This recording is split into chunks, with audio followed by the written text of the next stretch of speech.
After editing a report, you can save its layout as a template. For future reuse, click Save As.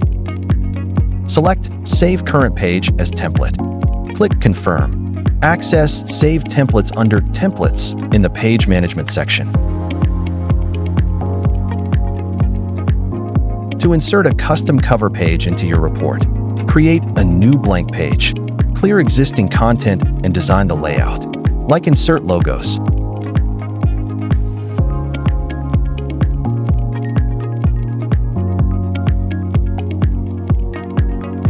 Click Save As.